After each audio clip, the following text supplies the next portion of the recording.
Bom dia, Pai, Filho e Espírito Santo. Bom dia, povo de Deus. A paz e a graça do Senhor Jesus esteja conosco nesta manhã que o Senhor preparou para nós, esse novo dia, esse novo amanhecer. Começamos o dia agradecendo pela noite de sono, agradecemos ao Senhor pelo dom da vida, pelo ar que nós respiramos. Gratidão, Senhor, e que hoje o Senhor esteja na direção de tudo que nós vamos fazer. Aleluia. Vamos colocar e consagrar as nossas vidas nas mãos do Senhor, a nossa casa, a nossa família. Vamos consagrar ao Senhor tudo o que nós somos e tudo o que nós temos. E tudo será bem sucedido. Amém? Vamos meditar na palavra do Senhor. O nosso pãozinho diário hoje está no livro de Lucas, Evangelho de Lucas.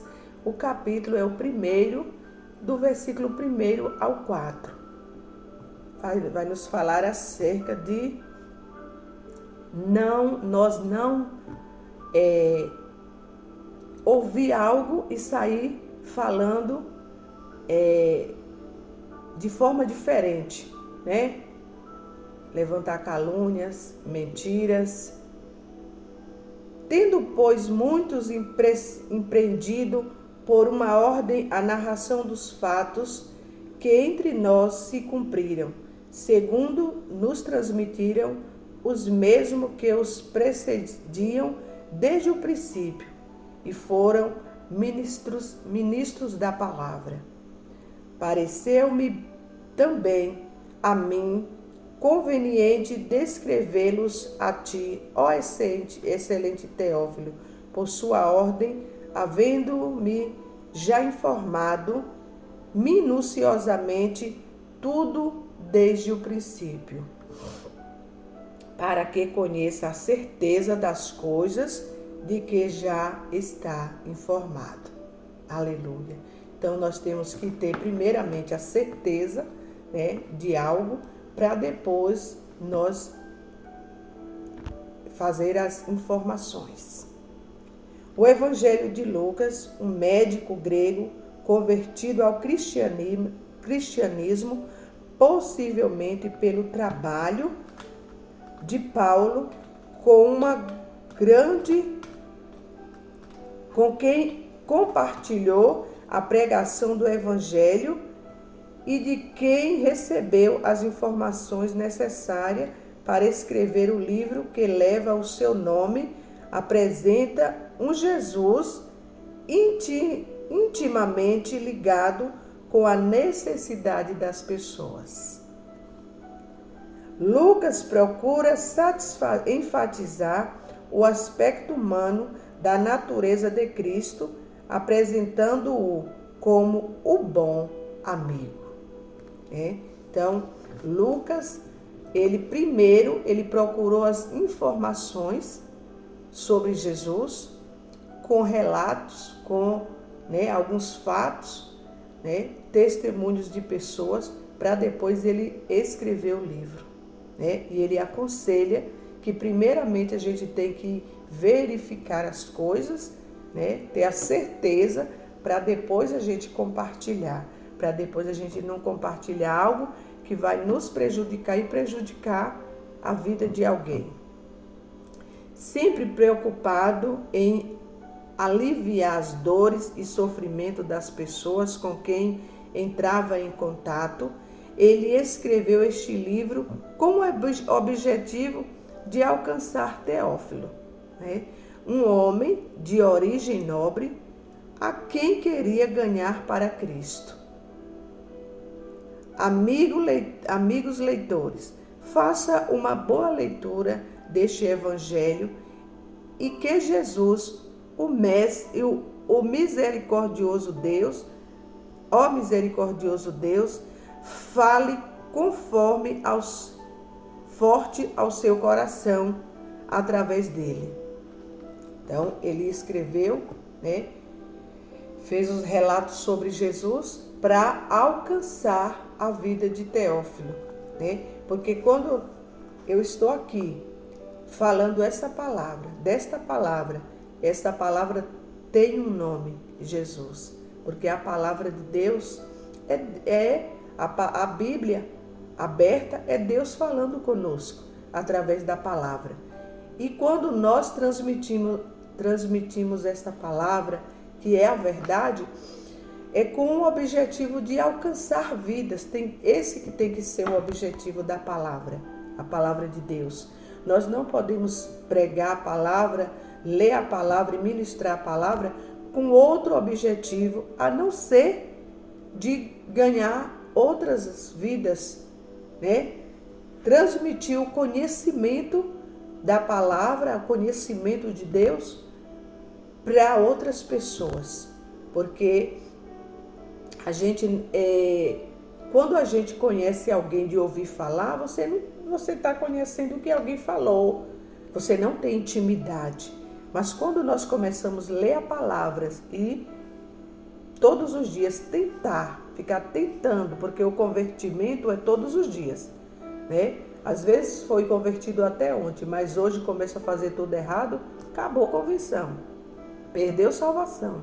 Então nós temos que estar procurando ler todos os dias, procurando meditar na palavra, né? Sempre falando a verdade, não transmitir, ler a palavra e transmitir outra coisa, uma mentira, né? Porque a verdade, Jesus é a verdade que liberta. E Lucas apresentou Jesus como nosso amigo. Aleluia. Um Deus misericordioso. Nós temos uma história hoje, tem uma ilustração hoje que tem por título Em Busca da Verdade. Depois de investigar tudo detalhadamente, também decidi escrever-lhes um relato precioso. Está aqui no versículo 3. Lucas falando que investigou toda a verdade, né? Ele fez uma investigação para depois escrever o relato que era preciso. Certa igreja estava dividida. Por qual motivo? Perguntei e me responderam. Se a terra é plena. Meses depois vi uma reportagem sobre um homem armado que invadiu um restaurante para resgatar crianças que estariam sofrendo abusos na sala dos fundos. Sequer havia sala nos fundos do local. E o homem foi preso. Nos dois casos, as pessoas agiram a partir de teorias conspiratórias tiradas da internet. Então, um relato, foi feito esse relato que a igreja foi dividida e quando perguntaram qual foi o motivo, né? Eles disseram que um homem armado que invadiu um restaurante para resgatar crianças que estariam sofrendo absurdo na sala dos fundos. Quando aquela sala, aquele ambiente, nem sala nos fundos tinha. Não tinha. E eles saíram falando, né, de algo que não era uma certeza. E postou na internet. E hoje nós vemos quantas vezes a gente abre uma rede social, está lá que fulano morreu, anunciando a morte de alguém que está vivo. Tantos relatos mentirosos. E às vezes a gente acredita, né? No início do ano, né, faleceu uma pessoa muito querida, né, para a sociedade, para a igreja. E quando foi espalhado a notícia, né, já estava vazando para todos os lados, a gente custou ainda acreditar, pelo fato de isso sempre acontecer, de pessoas anunciarem algo que não está acontecendo. Os cristãos devem ser bons cidadãos e, como tais, não espalhar informações falsas. Nos dias de Lucas, muito se dizia sobre Jesus e algumas falsidades. Lucas não replicou tudo o que escutava, né? Então, já é desde aquela época, já tinha muitos comentários falsos. Mas Lucas, ele não deu ouvidos, não escutou todos os relatos. Aquele que ele não tinha certeza, ele não escreveu.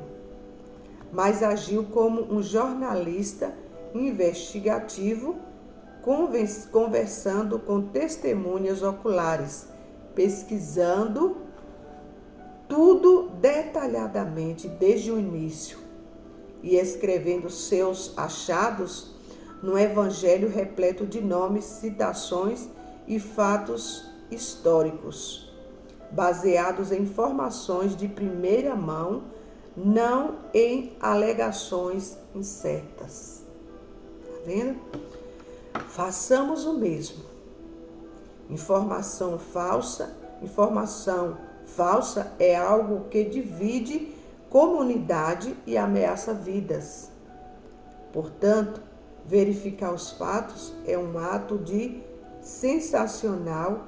Verifiquemos as relações com especialistas qualificados e confiáveis, baseado na verdade, sem espalhar o erro. Isso traz credibilidade ao Evangelho, afinal, adoramos aquele que é cheio de verdade. Aleluia.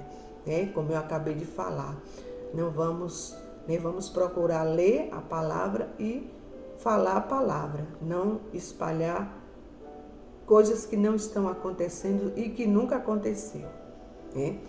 Como você pode agir pela verdade e combater boatos e falsidades? Como é que nós podemos agir pela verdade? A palavra do Senhor diz: e conhecereis a verdade, e a verdade vos libertará.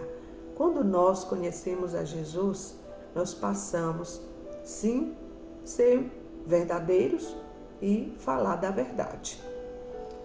Oremos. Pai, ajuda-nos a discernir entre a verdade e a mentira, sob orientação do Teu Espírito. Que o Espírito Santo do Senhor esteja nos ajudando e nos orientando, sempre espalhar a verdade, que a verdade liberta. Amém? Que Deus abençoe a tua vida, abençoe a tua casa, toda a tua família e toda a tua parentela, em nome de Jesus. Receba a bênção do Senhor, que enriquece e que não acrescenta dores. Tenham todos um ótimo dia, cheio de bênçãos e realizações. Amém?